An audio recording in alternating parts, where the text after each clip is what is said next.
Okay hi everyone. सो आज हमें HCV का एक क्वेश्चन डिस्कस करना है, that is question number 46। So it says a hemispherical portion of the surface of a solid glass sphere mu 1.5 of radius r is silver to make the inner side reflecting. An object is placed on the axis of the hemisphere at a distance 3r from the center of the sphere. The light from the object is refracted at the unsilvered part, then reflected from the silvered part, and again refracted at the unsilvered part. Locate the final image form. Okay. So what is given? हमारे पास एक solid sphere है, कुछ इस तरह से आपके पास एक solid sphere होगा, राइट। इसका जो रेडियस है वो आर गिवन है, small r, and hemispherical part को हम सिल्वर कर देंगे कुछ इस तरह से, सो दैट ये जो सिल्वर्ड पार्ट है ना, ये एक मिरर की तरह एक्ट करेगा, राइट। ये बेसिकली आपका कॉनकेव मिरर हो गया, कॉनकेव मिरर। और ये जो स्फेयर है ये ग्लास का है जिसका रिफ्रैक्टिव इंडेक्स आपको 1.5 गिवन है। नाउ ये जो हेमिस्फेरिकल पार्ट है इसकी एक्सिस कुछ इस तरह से होगी, this is the axis of the hemispherical part, right, something like this. And centre से 3r डिस्टेंस पे, सो बेसिकली ये डिस्टेंस तो r है, रेडियस, सो यहाँ से और आगे जाओ 2r डिस्टेंस पे। सो सेंटर से 3r डिस्टेंस पे हमारे पास ऑब्जेक्ट रखा हुआ है O। नाउ इसकी फाइनल इमेज हमें लोकेट करनी है। सो आप देखो किस तरह से होगा, जो रेज है वो इस तरह से जाएंगी, right, incident raise, something like this. And ये जो अनसिल्वर्ड पार्ट है, अनसिल्वर्ड पार्ट है, यहां से होगा रिफ्रैक्शन। सो रिफ्रैक्शन वाला जो फॉर्मूला है mu two upon v minus mu one upon u is equal to mu two minus mu one upon r, ये फॉर्मूला आप यूज करोगे।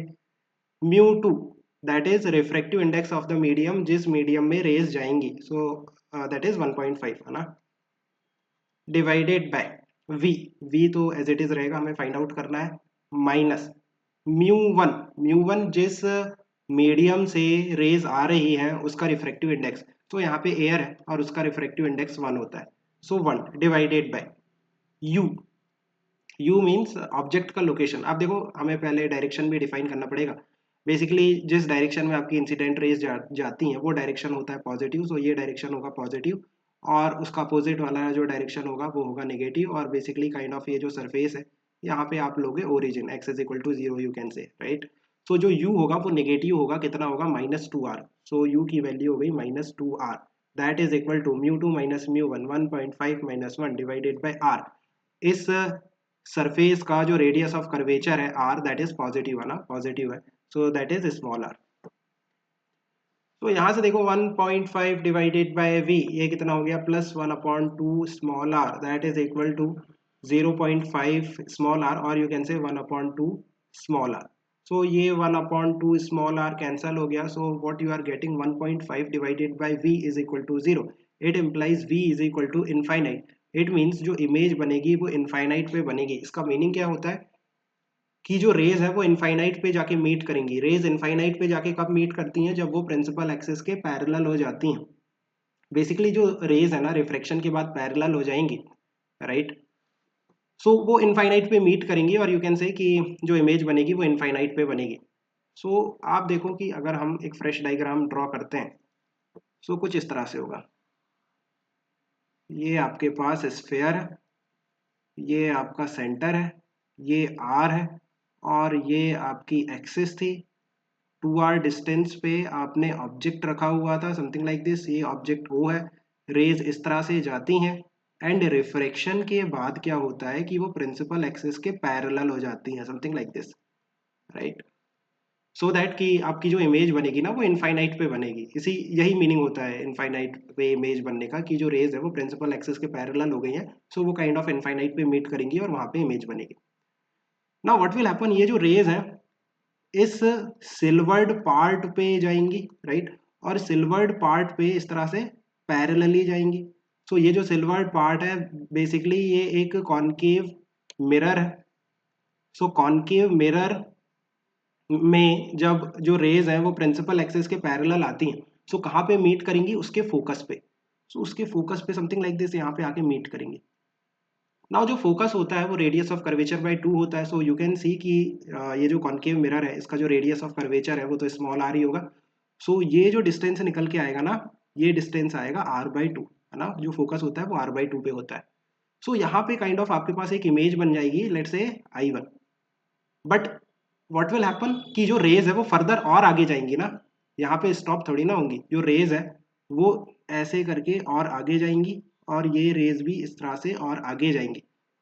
सो एक बार फिर से क्या होगा, अनसिल्वर्ड पार्ट से रिफ्रैक्शन होगा, है ना, रिफ्रैक्शन होगा अनसिल्वर्ड पार्ट से। सो यू कैन सी कि ये जो ऑब्जेक्ट बेसिकली इमेज बना है I1, ये ऑब्जेक्ट का काम करेगा इस रिफ्रैक्शन के लिए, है ना, बिकॉज ये जो अनसिल्वर्ड पार्ट है इसे ऐसे लगेगा कि जो रेज आ रही है वो I1 से आ रही है। सो ये जो इमेज है I1, ये ऑब्जेक्ट का काम करेगा इस रिफ्रैक्शन के लिए। सो आप देखो जो I1 का डिस्टेंस है, इस I1 का जो डिस्टेंस है इस अनसिल्वर्ड पार्ट से, ये कितना हो जाएगा, this particular distance will be 2r minus r by two, 2r minus r by two, right, 2r that is the diameter, total diameter था, और r by two that is the focus, तो r by two minus कर दिया हमने, right. So 2r minus r by two that is 3r by two. अभी देखो जो final image बनेगी वो किस तरह से बनेगी, ये आपका स्फेयर है, ये आपके पास एक्सिस है, यहाँ पे I1 था, ये जो डिस्टेंस था ये कितना था 3r बाई टू, बिकॉज ये वाला जो डिस्टेंस था ये r बाई टू था, है ना, और टोटल डायमीटर होता है 2r, उसमें से r बाई टू माइनस करोगे तो ये आपको 3r बाई टू मिल जाएगा। नाउ जो रेज है वो इस तरह से आ रही हैं I1 से, और इस सरफेस पे आपके पास रिफ्रैक्शन होगा और फाइनल इमेज बन जाएगी। सो रिफ्रैक्शन वाला फॉर्मूला अगेन यूज करेंगे हम। रिफ्रैक्शन का जो फॉर्मूला है mu two upon v minus mu one upon u is equal to mu two minus mu one upon r. So again अभी इंसिडेंट रेज का जो डायरेक्शन है उस डायरेक्शन में पॉजिटिव ले लो, इस डायरेक्शन में पॉजिटिव हो गया, उसका अपोजिट डायरेक्शन में नेगेटिव हो गया। सो म्यू टू जिस मीडियम में रेज जा रही है, सो इस बार जिस मीडियम में रेज जा रही है उसका रिफ्रैक्टिव इंडेक्स कितना है 1, so 1 divided by v minus mu one जिस मीडियम से रेज आ रही है उसका refractive index 1.5 divided by u जो होगा इस बार माइनस 3r बाई टू होगा, राइट, ये नेगेटिव डायरेक्शन है, और 3r by two basically minus of 3r by two, that is equal to that is equal to 1 minus 1.5 divided by radius of curvature. आप देखो ये जो इस केस में रेडियस ऑफ कर्वेचर होगा वो नेगेटिव होगा, है ना, जो रेडियस बिकॉज नेगेटिव डायरेक्शन में, so radius of curvature will be minus R, so यहाँ पे आपको माइनस आर लेना पड़ेगा। So it will be 1 upon V, ये माइनस माइनस प्लस हो जाएगा, सो ऊपर जाएगा ये 3 अपॉन ये जो 2 है ये 1.5 से मल्टीप्लाई होगा तो ये 3 upon 3r that is basically 1 minus 1.5 that is minus of 0.5 divided by minus R. So ये माइनस से माइनस कैंसिल हो गया, सो 1 अपॉन वी प्लस ये 3 से 3 कैंसिल हो गया, 1 upon r that is basically 1 upon 2r। So यहाँ से देखो 1 upon v is equal to 1 upon 2r minus 1 upon r that is basically minus 1 upon 2r। So यहाँ से जो v की वैल्यू निकल के आ रही है वो माइनस 2r निकल के आ रही है, v की value minus 2r, so minus 2r। देखो यहाँ से नेगेटिव डायरेक्शन में 2r, सो यहाँ से जब आप पीछे की तरफ 2r पे जाओगे सो आप कहाँ पहुँच जाओगे, यहाँ पे, right. So that is basically ये जो है पोल है, किसका पोल है, इस मिरर का पोल है, वहां पे आपकी फाइनल इमेज बनेगी। अगर मैं रे डायग्राम के थ्रू आपको बताऊं ना, सो एक्चुअली हुआ क्या है, ये ऐसा था, राइट, ये आपका एक्सिस था, ये आपका मिरर था, समथिंग लाइक दिस। नाउ यहाँ पे आपके पास ऑब्जेक्ट रखा हुआ था, रेज ऐसे गई ऐसे गई, पहली बार जब रिफ्रैक्शन हुआ तो प्रिंसिपल एक्सिस के पैरेलल हो गई, समथिंग लाइक दिस। देन जब रिफ्लेक्शन हुआ तो फोकस से पास किया, समथिंग लाइक दिस, राइट, इस तरह से r बाई टू डिस्टेंस पे आया, देन आगे गई रेज इस तरह से फर्दर और आगे जाएंगी, फिर से क्या होगा, रिफ्रैक्शन होगा। सो रिफ्रैक्शन कुछ इस तरह से हुआ सच दैट जो इमेज है, फाइनल इमेज है, वो कहाँ पे बनी, वो जाके पीछे यहाँ पोल पे बन गई। सेकेंड बार रिफ्रैक्शन के बाद जो इमेज बनी ना फाइनल इमेज यहाँ पे आपका I1 बना था और फाइनल इमेज I2 पोल पे बन गई। किसके पोल पे? इस मिरर के पोल पे। So I think you have understood. Let me know if you still have any confusion. Keep working hard. Best of luck, man. Yeah.